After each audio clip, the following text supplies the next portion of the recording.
Hey, everybody. Thanks for checking out the RCWR Show. Show the ultimate fan support and follow the show on Facebook, Twitter, Periscope, and Instagram at the RCWR Show. For original merchandise from the mind and hands of yours truly and friends, head over to cafepress.com/RCWR Show. Go to that next wrestling or concert event in style. That's cafepress.com/RCWR Show. And visit InfinityOneProductions.com, the exclusive home for new and exclusive original content, such as our 30 with Lee series, bonus RCWR Show episodes, and much more. InfinityOneProductions.com. That's with an E as in Edward, put in the actual number 1, InfinityOneProductions.com.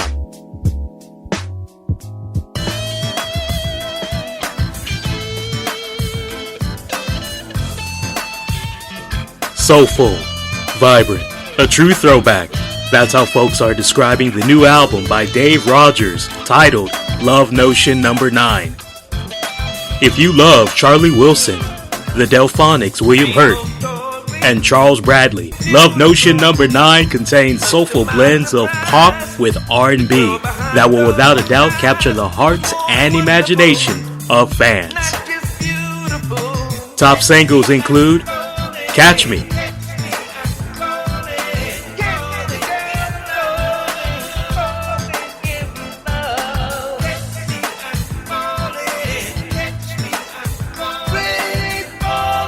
Wanna Be Gangster, Real gangsters are dead. Wanna be gangsters, locked up in jail. Wanna be gangsters, the real gangsters are dead. Wanna be gangsters, are locked up in jail. You play so hard. Turn It Around, I know we can turn this love around. True love can't be lost, it can only be found.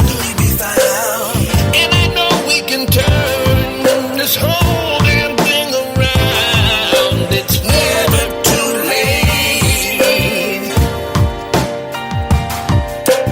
Turn it around and around. Turn it around and around. Let's turn it around and work it out. Turn it around and around. Turn it around and around. Let's turn it around. Love Notion No. 9 by Dave Rogers. Available now on Spotify, iTunes, and Google Play Music. Pick up your copy of Dave Rogers' Love Notion No. 9 today. Warning, the RCWR Show with Lee Sanders is intended for a mature audience only. The following is an Infinity One Productions presentation, keeping it honest, insightful, and interactive.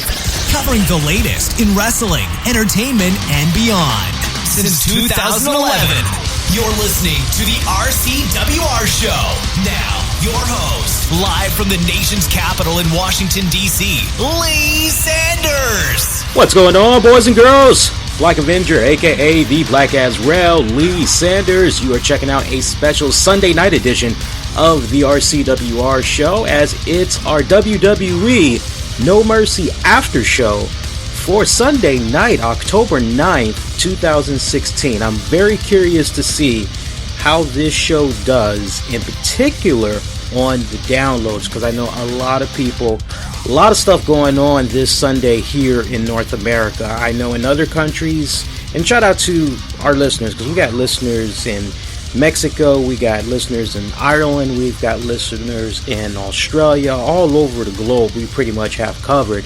So no one from outside of the US may not care, but in North America, Sunday, this time of year, very big deal, because all in one day over here in North America, we had football.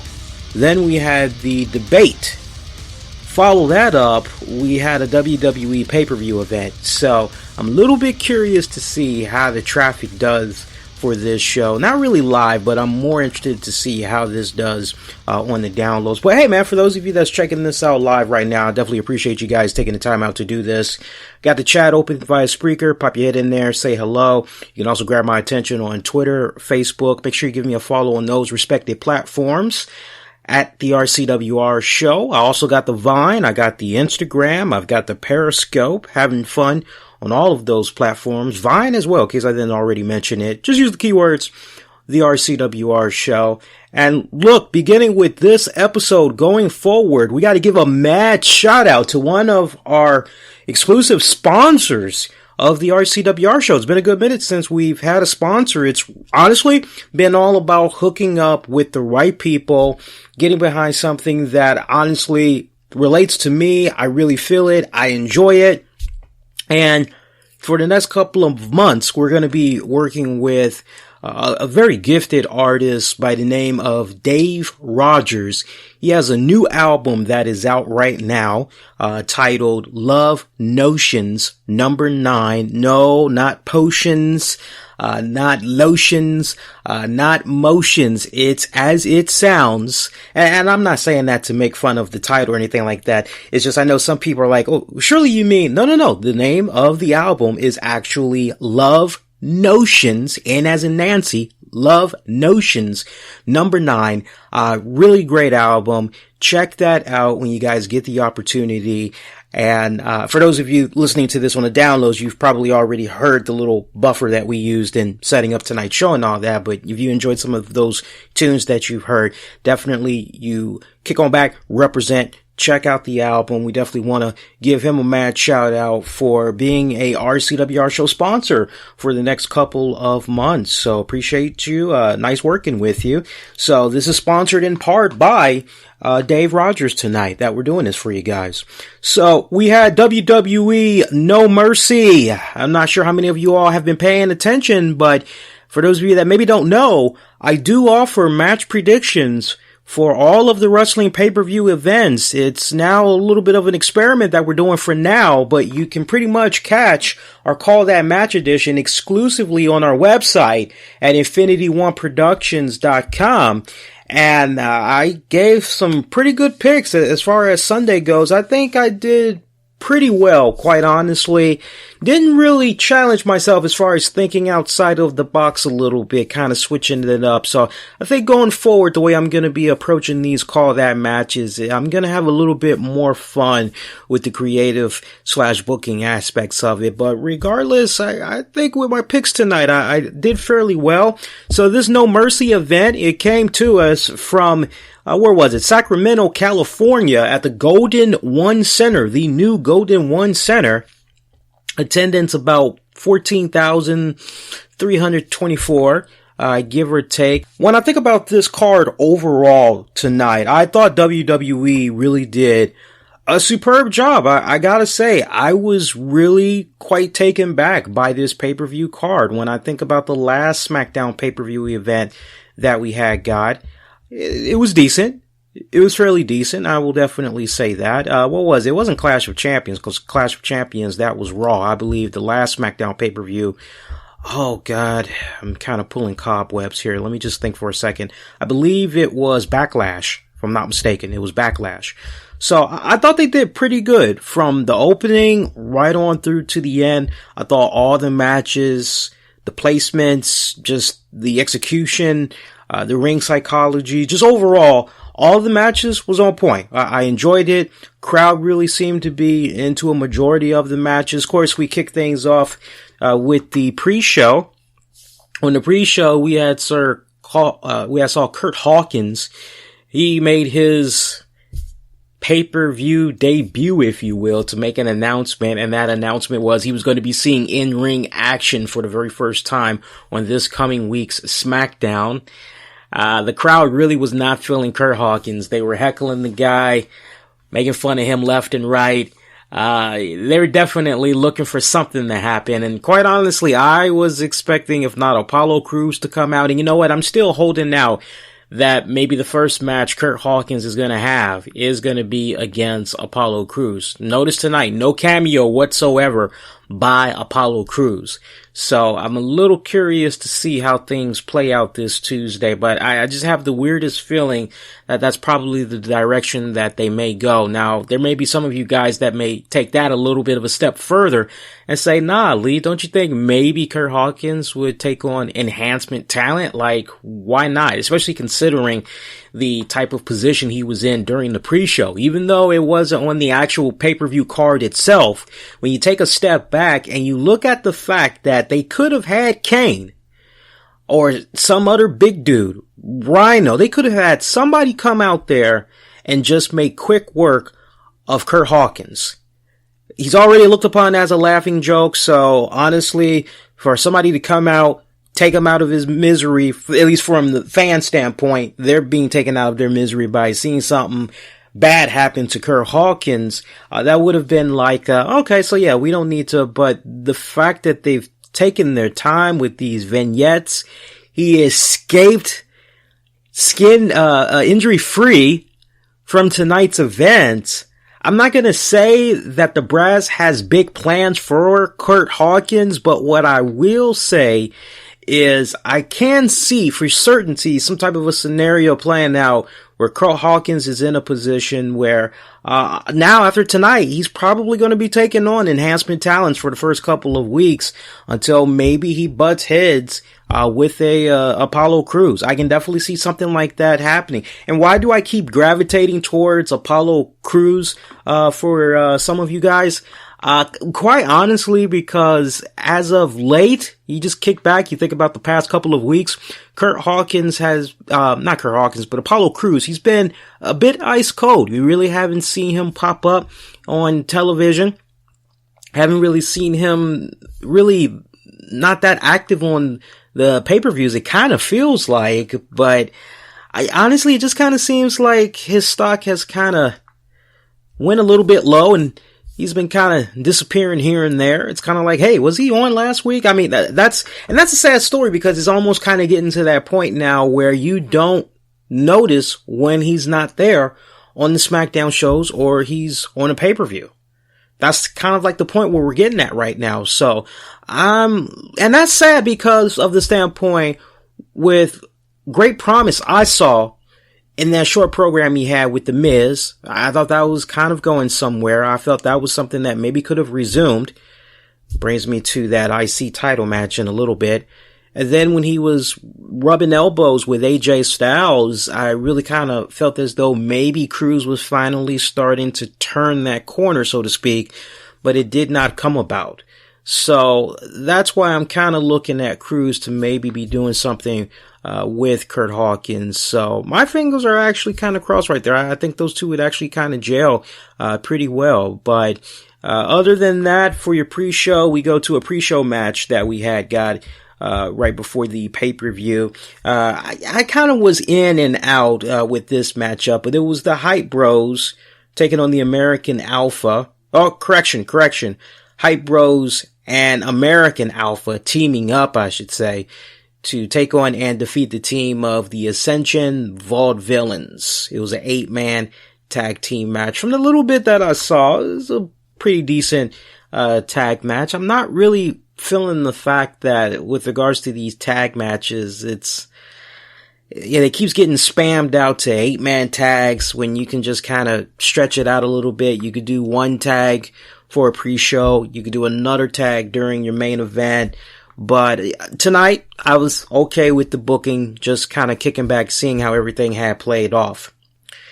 No clerical error here on my part, as the very first match to open up officially tonight's WWE No Mercy pay-per-view was AJ Styles defending the WWE World Heavyweight title against Dean Ambrose and John Cena. Yes, Dean Ambrose, John Cena, AJ Styles. This was a triple threat match for the WWE World Heavyweight title. This was a hell of a shocker right here, and I was actually kind of kicking back, chuckling a little bit at some of the comments I was getting saying, oh, WWE dropped the ball, making this match be the opener. What the hell were they thinking? And I'm just kind of kicking back and I'm kind of going, hold up, stop, really think for a minute. Just really think for a minute. It's not as clear cut as some of you make it out to be. Quite honestly, when I looked at this particular moment, I didn't crap upon it. First thing I said was, okay, well, this is a nice change of pace, but at the same time, your main event match, it better end on a very strong note. It better be equivalent to the World Heavyweight title, because that should be the be-all, end-all. And then also, at the same time, when I was thinking about it, I said, you know what? I bet you this match is happening because one of these three guys, two of these guys, has some type of business or personal family / whatever obligations going on. And as a result of that, they gotta take off. You know, they gotta get on the first plane. They gotta leave like ASAP. Maybe it's a situation where soon as that match is over, like that kind of ASAP, they have to leave. And remember what I've been telling you guys off and on the past couple of weeks, which is John Cena, he is supposed to be taking some time off. I don't know if it's supposed to be happening right about now, but I know he's supposed to be heading off soon, off the road from WWE, so he could go film the second season of that Fox series, kind of similar to Biggest Loser and all that. I believe it's called American Grit. I always like to call it True Grit, but I know that's not the name of it. So I'm not sure if maybe that's what's going on with John Cena, or if it's a case where maybe he is getting ready to go host the Today Show again. Then again, if he was doing the Today Show, I'm quite certain WWE would have done some type of plugging, because usually when he goes to host the Today Show, WWE usually plugs him. So I'd be shocked if he's going to do something for the Today Show again, or Good Morning America or something like that. But I just have the strongest feeling that maybe Cena had to go catch an early flight. That's the vibe that I'm getting. That is the honest vibe that I'm hearing, that I'm getting rather.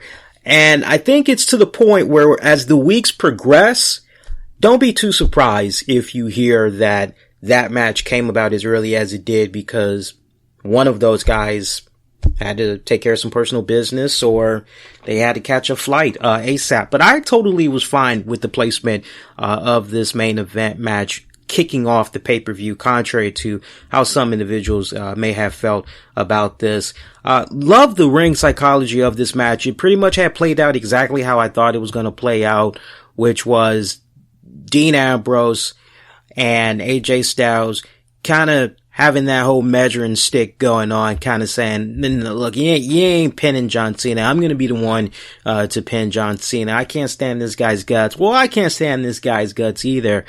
And the more and more I thought about it, I was actually quite pleased that we really did not see a alliance formed between AJ and Dean Ambrose on John Cena. This triple threat match really was just straight up every man for himself. And I was fine with that. I love the ring psychology going into this match. Let's pick it up towards the closing moments of this match, because that's where things had really started to get very interesting. So pretty much we had saw a scenario come about where, if I'm not mistaken, just looking at my notes here, we saw Dean Ambrose and John Cena. They were going at it. AJ was kind of getting in there, getting his licks. But then we saw John Cena. He ended up scooping up both of the opponents at the same time for a double A, but they both had managed to avoid it. From there, shit had pretty much hit the fan as Cena had went down via a Styles kick. Ambrose then nailed him with a big clothesline on AJ, that is. Ambrose then takes Styles up for super dirty deeds, but Cena manages to powerbomb Ambrose to the mat, try to go in for a cover, only managed to get a 2 count. AJ then hits a crossbody on Cena, but Cena rolls through and stands up. Cena then picks AJ up, tries to go for the double A again, but AJ rolls out of that and applies the calf crusher. Ambrose eventually is able to come in, break that up before there's a 3 count. Cena comes over and applies the STF on Styles, while Dean Ambrose has Styles in a hold at the same time. And you guessed it, AJ Styles had tapped out. So we had got our first official fuck finish of the night. But immediately after the submission, the referee declared that the match continued because he was not trying to see the match end on that note. So you had Cena, Dean Ambrose, they're going back and forth arguing in the middle of the ring.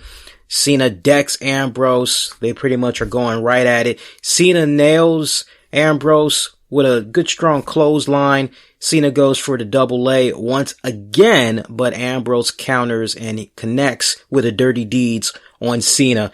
Meanwhile, Styles pulls the referee out of the ring when it was looking as though a new WWE champion was going to be crowned. That pretty much had the match continue. For those of you that's like, what the hell? The only way this match could have been decided was by pinfall or submission. Pretty much anything else goes with regards to this matchup. So eventually we saw Dean Ambrose and AJ Styles. They ended up fighting over the announcer's table. Remember there was a German announce table that was going on over there where they were fighting. Ambrose goes back in, goes to the top. Cena manages to cut him off. Cena hits him with a super AA, but AJ runs in, nails Cena with a steel chair. Then AJ covers Cena for the W. So once again, AJ Styles, if you're keeping track, has defeated John Cena 3 times now. 3 times now, storyline wise, AJ Styles has defeated John Cena. Very interesting dynamics that's going on right there. John Cena looking to tie Ric Flair's record, looking to become a 16-time world champion. It did not happen on this very night, but I love that fuck finish. I'm sure that had got a lot of people worked up, but then the fact that the match continued, that was a nice good spot in itself right there. But you know, not to nitpick, but when I think about the referee's psychology in this matchup, oh man, a match of this magnitude, what the hell? Title can't just end like this. This title match can't end this way. This is too controversial. We got to restart this. We must have a definitive winner. And it's like, okay, that's great that we got the referees having a little bit of common sense and really using the authority storyline wise. But then when you go later on into the night and you look at the referee psychology in 2 certain matches, you kind of go, what the hell? I don't quite understand. You'll see what I'm talking about as we continue on. But our next matchup of the night, we saw Nikki Bella. She defeated Carmella. That was actually a really good singles women's match. Carmella, I've never, and I will go on record tonight just to make sure for anybody that like, oh, Lee, you're being, no. I've always been consistent, but mark it down on this very episode as far as me giving Carmella her props. I've never had a problem with Carmella's in-ring ability. What I've had issues with regards to Carmella since she's been up on the main roster has been her connecting with the WWE universe, because when you look all those several weeks back when she first came up, she just seemed like she had butterflies like a you-know-what.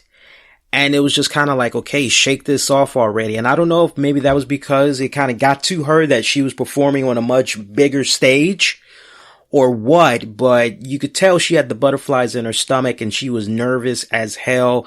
And it was pretty much like everything that brought her to the dance in NXT. Now she has to like try to apply it on the main roster, and she just seemed to like been crumbling as a result.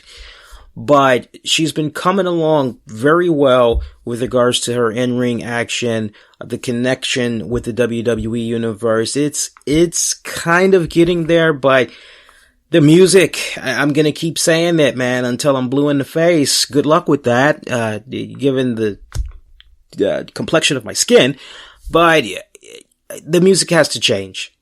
The music has got to change. When you just look at all the girls that's on the roster right now, you listen to their music.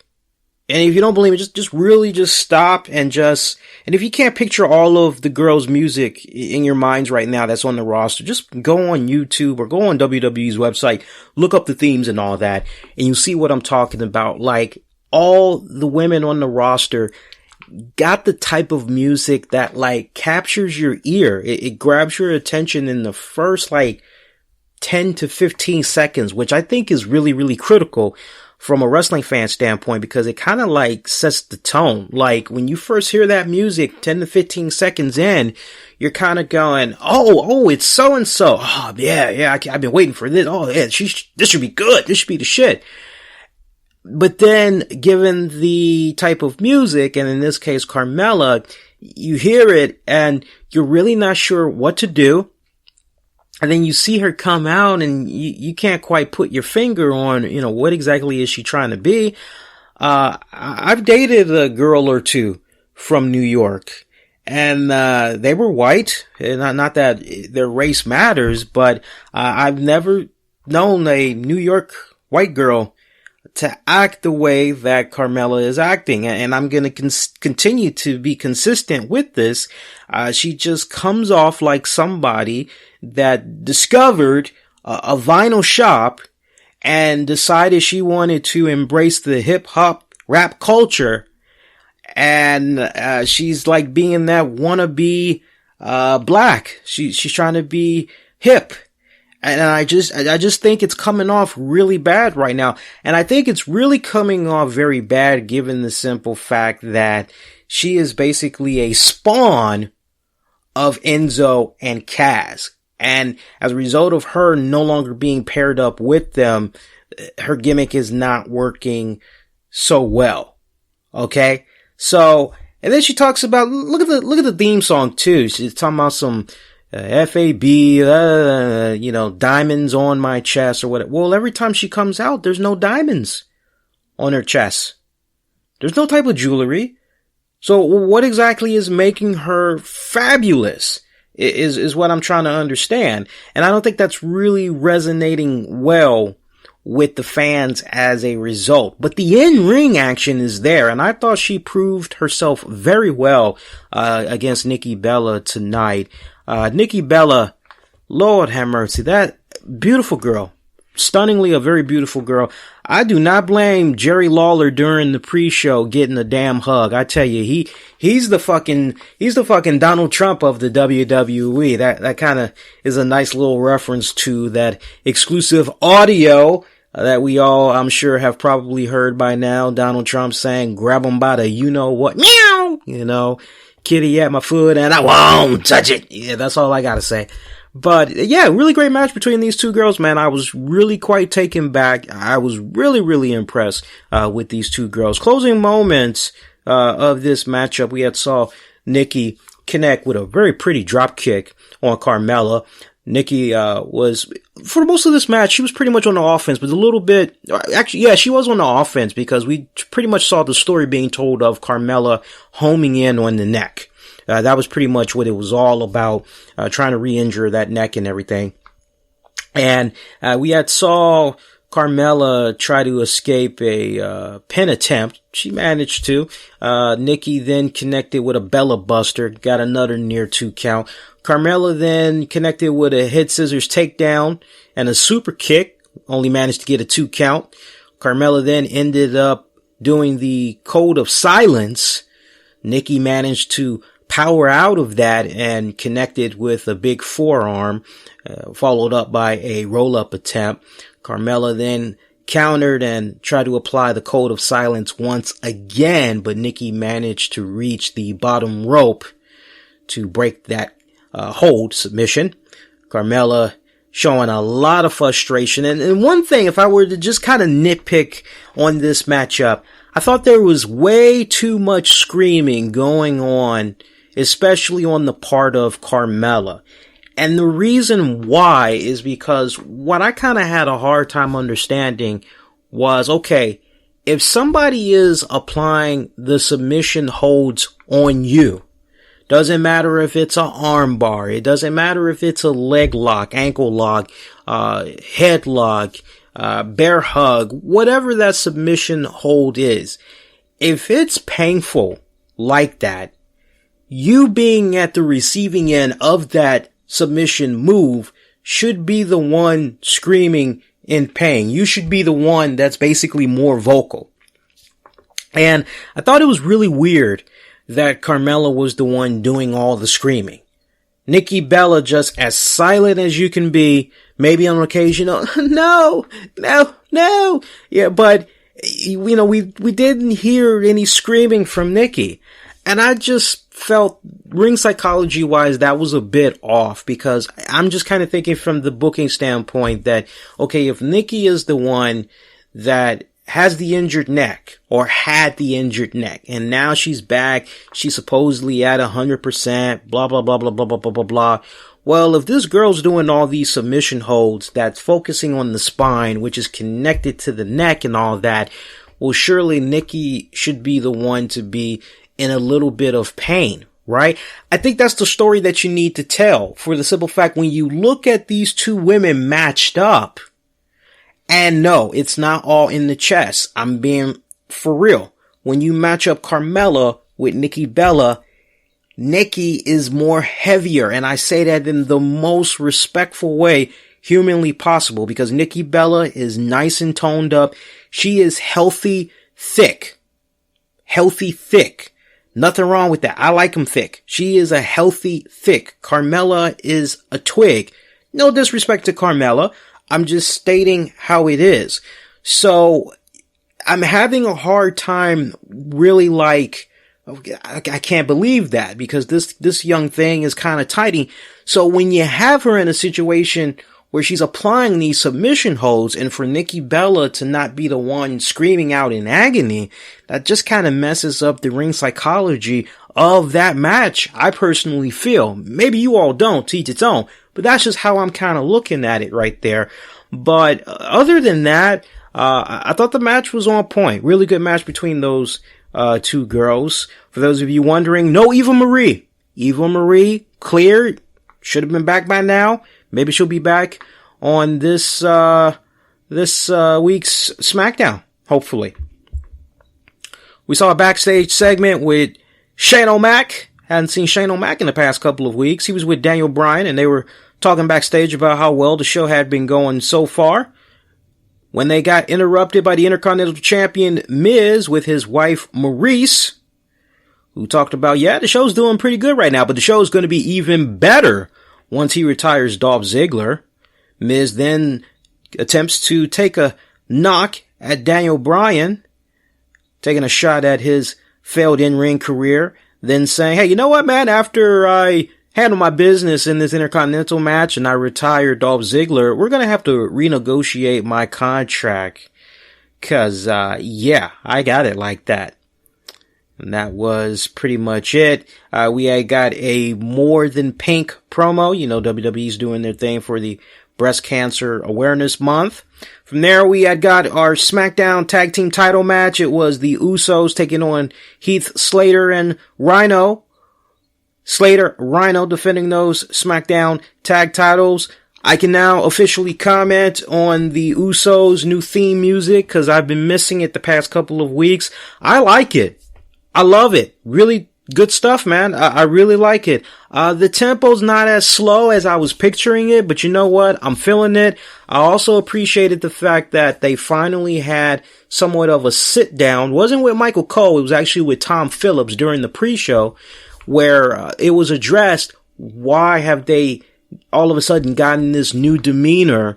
What's the story behind it? And they pretty much said, look, man, it's all about the fans. We got the fans to thank for the way that we're acting now. Cause quite honestly, every time we come out there, we do our thing. The fans are now booing us. So you know what? As far as we're concerned with the fans, we don't give a damn about you guys anymore. We're going to go handle our business. We're going to do what we want to do, when we want to do it, how we want to do it. And if you don't like it, too damn bad. That's pretty much their message to the WWE universe. So, I'm liking the music though. I'm really liking the new music selection, that they had going on right there.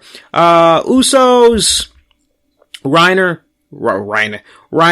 Slater, a great tag team match, man. Nice good tempo, matchup. Closing moments of the match, we saw Jimmy Uso, he ran into an elbow, as, Rhino was looking to get a break. Rhino had connected with a nice, good, strong spine buster. Slater managed to get the hot tag. Crowd was really into this tag match too, I must say, especially into Slater and Rhino. Slater getting a lot of love from the fans. It just continues to just mind boggle me, that in 2016, Slater is over more than he ever was in the previous years, even going as far back to his days in Nexus. I just think that's just so surreal where he is now at this point in his career. It's just awesome stuff. You can't help but just feel very happy for the guy. And quite honestly, I've always been a fan of the guy's work. I thought some of the gimmicks that he had going on was rather silly. I'll take it a step further. I own up to what I've said about him over the years, which is, why is this guy still on the roster? But you know what? What he's been doing all these years, it's kind of like I've had an epiphany, which is he's given chicken shit and he's able to turn it into delicious chicken salad.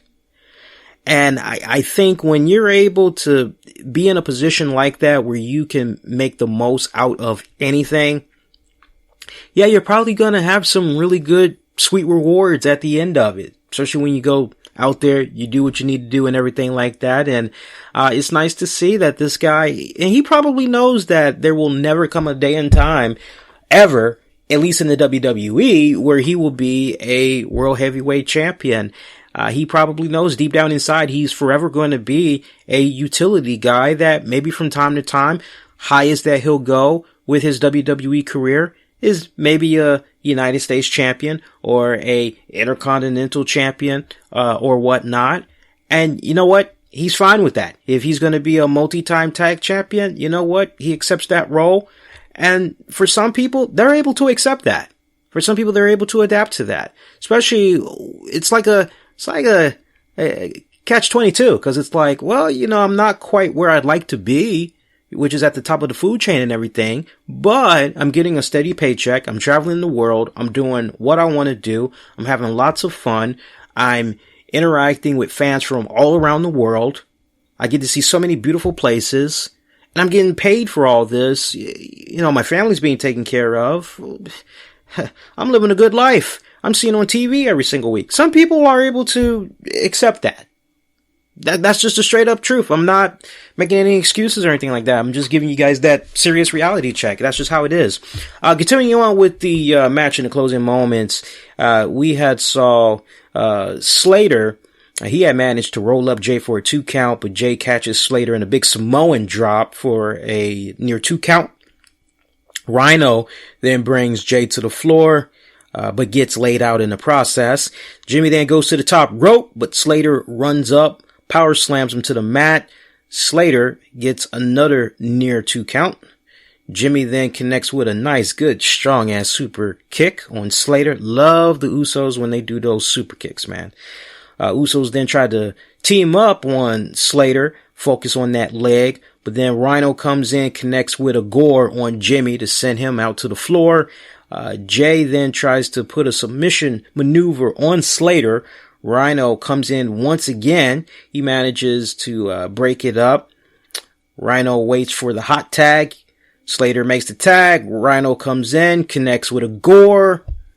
Rhino, Slater retain their tag titles that way.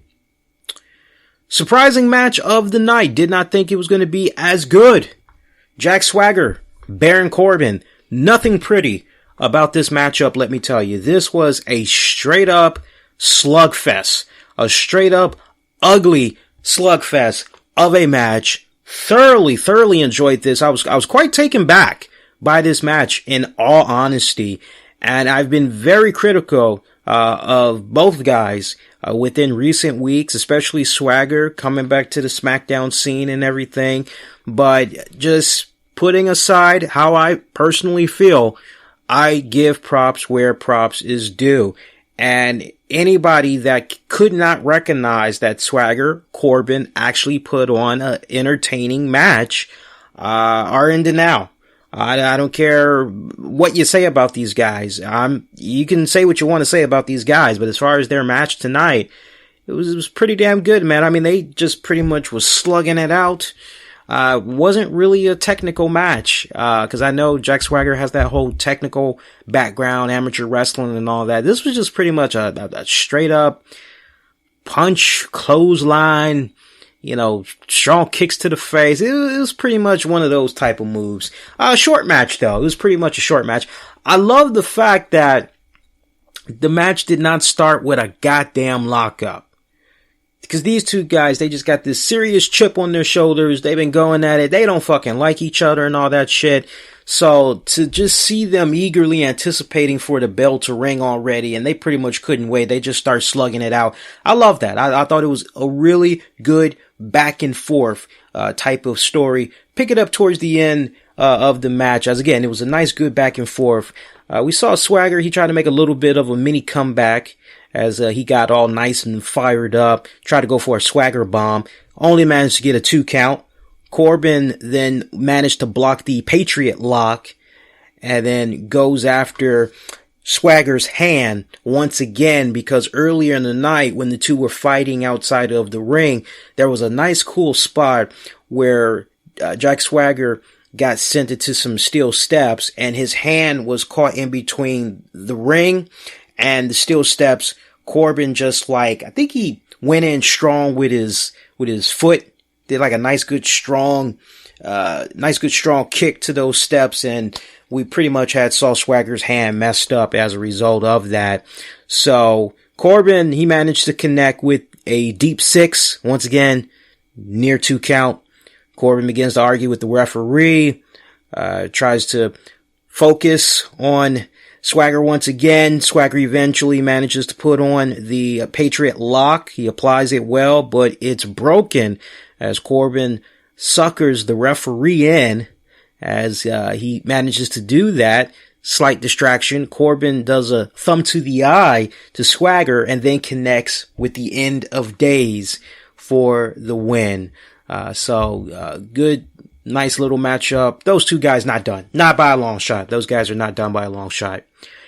Match of the year for the Intercontinental Championship career versus title match. Dolph Ziggler taking on the Intercontinental Champion, The Miz. Now, remember what I was saying earlier about good referee psychology and all that other jazz? Well, one thing that just bothered me big time with regards to this matchup, and it was a really good match. Ziggler, Miz, they brought it. But one thing that really bothered me about this particular matchup was the fact that Maurice comes down to the ring. So what I didn't understand was earlier in the night, backstage segment, we see Miz with Maurice bragging about how they're going to have to renegotiate his deal, blah, blah, blah, blah, blah. And you got Daniel Bryan, Shane McMahon right there that don't say, oh, yeah, good luck on your match. Oh, yeah, by the way, Miz, just to make sure we have a nice, good, even playing field here, your boys from Spirit Squad, they're banned from ringside, and just to make sure we have a definitive winner, your wife Maurice is banned from ringside as well. We did not see that come about. So you're kind of going, well, this could very well be a fuck finish for Dolph Ziggler, because then you'd be able to make the argument that it pretty much took 3 people to beat the crap out of Dolph Ziggler, right? Or maybe it's a sign that Dolph Ziggler is possibly going to win this match. That's what you're thinking. So to not see that be addressed, you could have even validated it and pretty much said, hey, look, it's in my contract. Maurice gets to tag along with me for all my matches. Those are the terms that you agreed to. You don't like it. Tough shit. We didn't, just to even try to loosen that end. We didn't see the attempt made the past couple of weeks. So I thought that was a head scratching moment right there. And then of course there was a little bit of interference from Maurice later on in the match. I just thought it was kind of weird that given everything that's been coming about, and we see the replay footage all the time of shenanigans that has transpired. It's like, you would think the referees are in the loop, like, okay, this is what we need to like look out for. Well, you know what? She's been helping him out so many times. You know what? She's banned from ringside. We can see a referee take the initiative in the main event match for the WWE World Heavyweight title, but we can't see a referee take the initiative early on with such high stakes for the Intercontinental title. It's career versus title. I'm just saying. But in either case, really great matchup between Dolph Ziggler and The Miz. If I were to really home in on one match that fans need to check out, that was just, you know what, that was fucking awesome, it would be this match. This match out of No Mercy, hands down, really freaking good. Let's kind of pick it up almost towards the end of the match. So we did see Kenny Dystra, and I think the other guy was Mikey. I think those were the guys that came in. They tried to distract the ref a little bit, and Miz was able to capitalize, but he just pretty much kept getting near falls.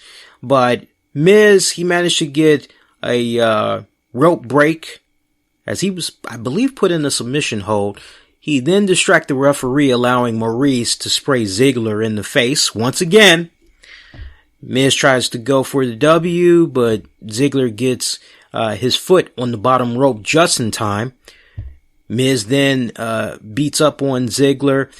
Miz goes for another figure 4 leg lock, but Ziggler's boot comes off. Ziggler nails with a nice out of nowhere super kick. Crawls. I love that story that was being told there, because I mean, Ziggler was just fighting, just digging down deep. I love that story that was being told.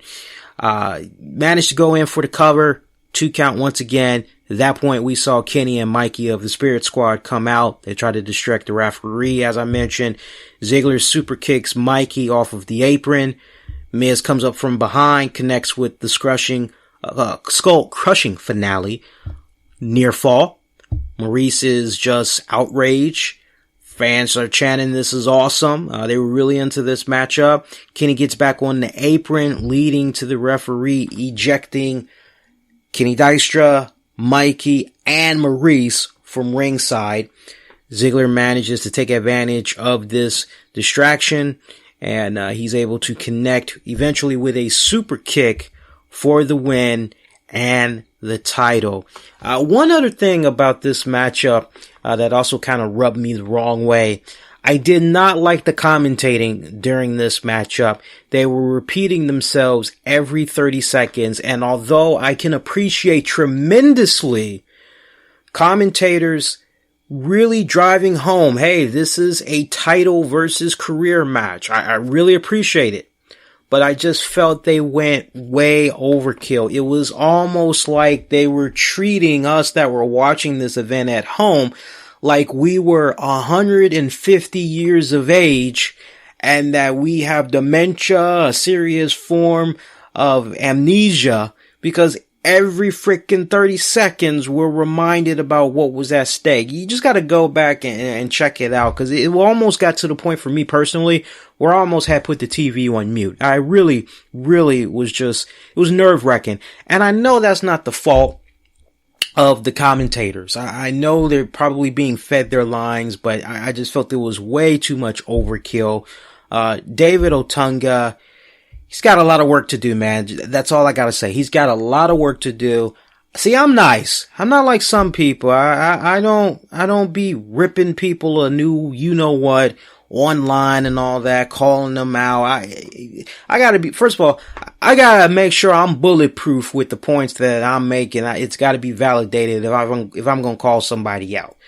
Cause when you call somebody out, technically you can kind of be looked at as a troll when you're calling somebody out, especially when you have some hateful things to say about them and everything. But David Otunga, he's got a lot of work ahead of him, to the point, backtracking a little bit, during the backstage segment where Miz had encountered Shane O'Mac and Daniel Bryan, if you pay attention to the segment, you could actually hear JBL, David Otunga, and Mauro Ranallo, because their mics were still on. They were still hot mic'd. You could hear JBL say to David Otunga, you got to work on calling the names more. So I wasn't sure if he meant like the names of the superstars, or if he was like, you gotta know your shit when it comes to these moves that's happening in the ring. Like, that's what you got to work on. And it just kind of reaffirms what I've been saying the past couple of weeks, that Vince McMahon, Michael Cole and crew, they are like really trying their best to break in David Otunga. That's why, if you notice, for a lot of these pay-per-views, for a lot of the SmackDowns we've been getting past several weeks, JBL has been a little bit more reserved, a little bit more quiet, as they're really trying to break in David Otunga. But I really don't feel it's going there, man. I really don't feel that way. Maybe it's time for an upgrade. If you want to keep it black, not pulling the race card, I'm just saying, if you want to keep it black, maybe you can put R-Truth in there.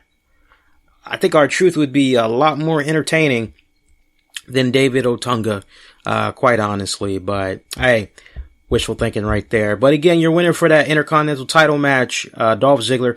Fantastic fucking ring psychology for this matchup, despite the few hiccups that I had mentioned otherwise. Definitely your match of the year. Becky Lynch not able to make a in-ring appearance at tonight's pay-per-view event. I'm sure you guys have probably heard the news by now, but in case you had missed it, Becky Lynch apparently is suffering from some type of a injury. It's not a significant injury, not one that's going to see her out of action for a series of months, but WWE would not disclose any more information about Becky Lynch's health status. However, they would say that at the next SmackDown pay-per-view event, which is going to be on November 8th from Glasgow, if I'm not mistaken, Becky Lynch will be defending her SmackDown Women's title against Alexa Bliss. Again, against Alexa Bliss. That will be coming about. Yeah, I'm trying to find that special event that they had mentioned here, and right now I don't catch it right now. Yeah, I wonder if that's going to be like a WWE house show event or something like that, because I'm actually looking at the next pay-per-views that's going to be coming up. You got Hell in a Cell, that's going to be at the TD Garden on October 30th.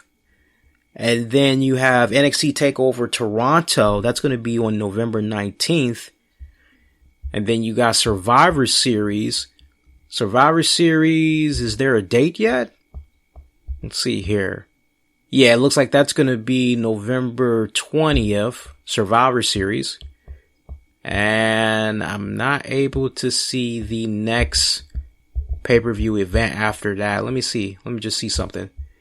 Yeah, I'm not getting the next pay-per-view event after that. So, I'm not sure when but it did say November. So I wonder if that's going to be like a WWE Network event or something like that. But regardless, we saw Alexa Bliss, instead of facing Becky Lynch for the SmackDown Women's title, she was actually in a match against Naomi.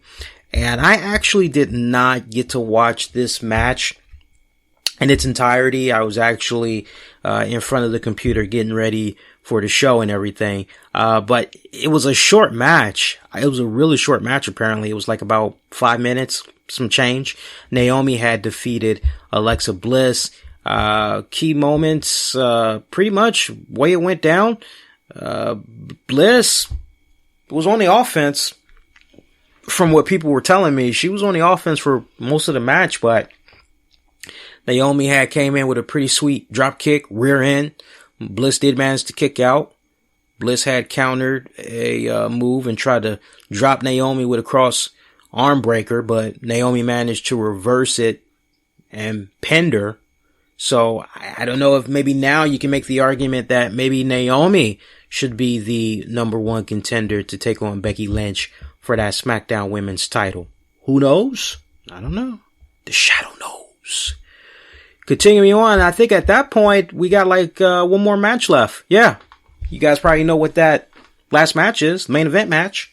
we didn't talk about it yet. It was Bray Wyatt taking on Randy Orton. That was your main event match to close out tonight's, I was about to say SmackDown, because at this point you're like, so no title match is closing out this pay-per-view, so we got a SmackDown main event. Oh, okay, lovely. No, this was a really good match, man. Both of these guys really bringing a new page of refreshments, all that good jazz. It was just refreshing, the rivalry renewed. I loved it. I love this matchup. Great back and forth, trading shots at one another, majority of this match. Let's kind of pick it up towards the end of the match. We saw Wyatt connect with a DDT on the apron, try to go for a 2 count. That's all he was able to get. I said, try to go for a 2 count. He tried to go for a damn 3 count. He managed to get a 2 count. Wyatt, he then tried to go for another quick cover. That didn't work out. Wyatt then tried to do a clothesline to Orton for another pin attempt. And then they just continued to trade more holds. And that just went on for several minutes. Finally, we saw a scenario come about where Wyatt had blocked a draping DDT and tried to cover for another attempt. Didn't work. We saw Wyatt, he tries to go for the Uniraj, but it's blocked. They keep trading finishing counters. Once again, Wyatt did manage to connect with the Uniraj, but it was only for a 2 count. Wyatt then tosses Orton out to the floor and gives chase. Wyatt then tries to go for a senton on the top of the steps, but Orton manages to get out of the way and send Wyatt landing into the steel. Orton then breaks the count, but goes back to work on Wyatt at the announcer's table. Orton backdrops Wyatt on top of the barrier and then brings the action back inside the ring. Orton then goes for that second rope draping DDT, looking at the crowd, getting fired up. Kind of feels as though maybe he's going for it. He's going to call upon that RKO out of nowhere when all of a sudden the lights go out. When the lights resume, we see Luke Harper is standing in front of Orton's face. Wyatt then connects with Sister Abigail for the win. Yes, Luke Harper is back, and he looks better than ever. Of course, we know Luke Harper, he had been out of action for several months with an injury, and he's back. Nice, good surprise return right there. I think what was probably really the true story of the night was the fact that, oh shit, Bray Wyatt actually won a pay-per-view match? Like, are we now kind of getting to that point where gone are the days of Bray Wyatt and his rhetorical, nonsensical, what the hell is this guy saying promos, loses at a pay-per-view, rinse, repeat, right? Cuts good promo, loses pay-per-view match, repeat. Cuts good promo, loses pay-per-view match, rinse, repeat. I don't know, guys. It's still early for me. I kind of need to see exactly where's this going to be going exactly. But for me personally, I want to just, because I love Bray Wyatt, big fan of Bray Wyatt, but I'm not willing to just put all my eggs in the basket just yet. I do hope, though, that this is a taste of things to come somewhat long term, because of what I've been saying off and on this year, which is I have no doubt Bray Wyatt would make a great WWE World Champion. Whether that's a SmackDown World Champion, he definitely would make a really good World Champion. So, and I still got 2 months left. If I'm not mistaken, I think I made a bold prediction at the beginning of this year. I believe I said before this calendar year was out, Bray Wyatt was going to become the WWE champion. So I still got 2 months left. Should be interesting to see how everything plays out. But it was really great seeing Luke Harper back, because remember, he suffered a knee injury during a Raw Dark match earlier this year, and it was reported that the injury would sideline him for about 5 to 6 months. And then after he got an MRI, it was revealed that he had dislocated his patella and tore his certain ligament. And because of that injury, he wasn't drafted to either Raw or SmackDown in the 2016 WWE draft. Remember that? Because then they kind of ran this thing where Luke Harper was pissed that he didn't get drafted to either show, and people were like, oh man, is he doing a straight up shoot? What the hell is going on right here? And honestly, it was just a nice way to kind of put in the back of your mind, hey, don't forget about Luke Harper. So great that he's back. A talent sorely missed. Definitely my favorite. I know Eric Rowan is out on injury right now. So you got me, guys. I'm just kind of looking at how things are playing out here. It's possible. It's very well possible that maybe we might have a Wyatt family reunion, because we got Bray Wyatt, who's on SmackDown. Eric Rowan was on SmackDown, but you know, he's got an injury going on right now. He had went through surgery to repair a torn rotator cuff. He's going to be out of action for at least 4 to 6 months.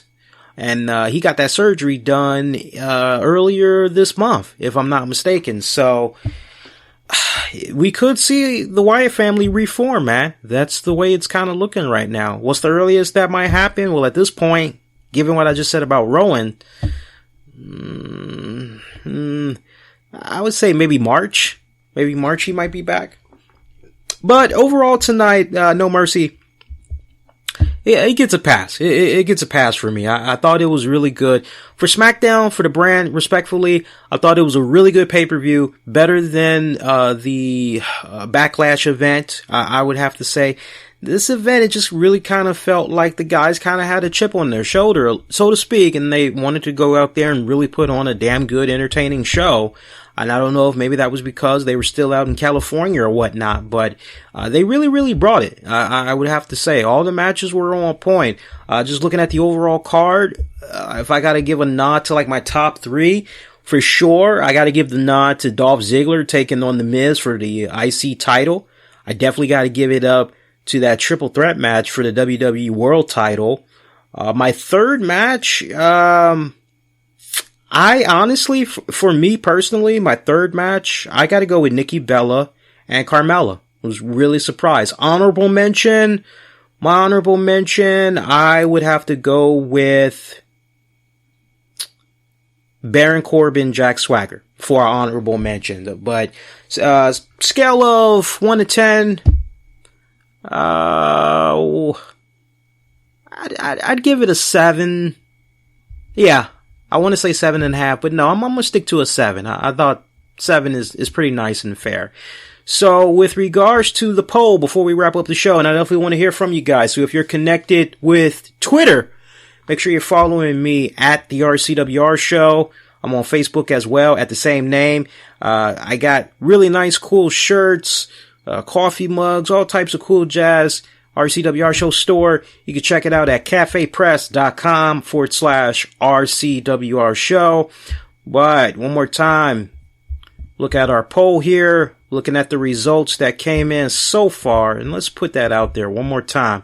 Ask you all, how did you enjoy WWE No Mercy? Vote now.